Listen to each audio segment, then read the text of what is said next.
হযরত ইমাম গাজালি রহমাতুল্লাহ আলাইহি, যেনাকে হুজ্জাতুল ইসলাম বলা হতো। এই ইমাম গাজালি রহমাতুল্লাহ আলাইহি তেনার জীবনী খুলে দেখেন, গভীর রজনীতে তিনি তাহাজ্জুদের নামাজ আদায় করে তিনি মুরাকাবায় বসেছেন। এমন সময় ইবলিস, শয়তান, ইবলিসকে আমাদের বন্ধু না শত্রু?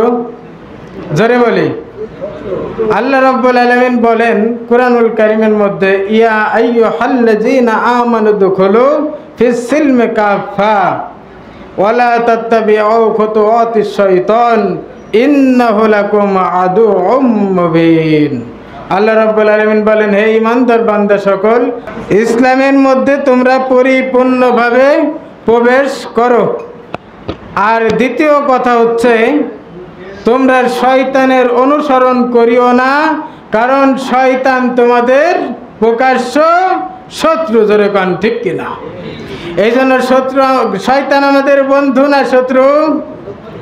ইমাম গাজালি রহমাতুল্লাহ আলাইহি তিনি যখন তাহাজ্জুদের নামাজ আদায় করে, যখন তিনি গভীর রজনীতে মুরাকাবা করে, এমন সময় ইবলিস, শয়তান গিয়ে বলে, ও ইমাম গাজালি বাড়িতে আসেননি?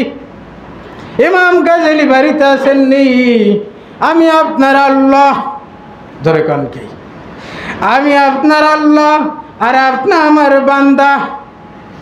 আমি আপনার নেওয়ার জন্য এসেছি আল্লাহর বাড়ি। আর শাহজিমে কন্যা নাউজুবিল্লাহ। কেন নাউজুবিল্লাহ?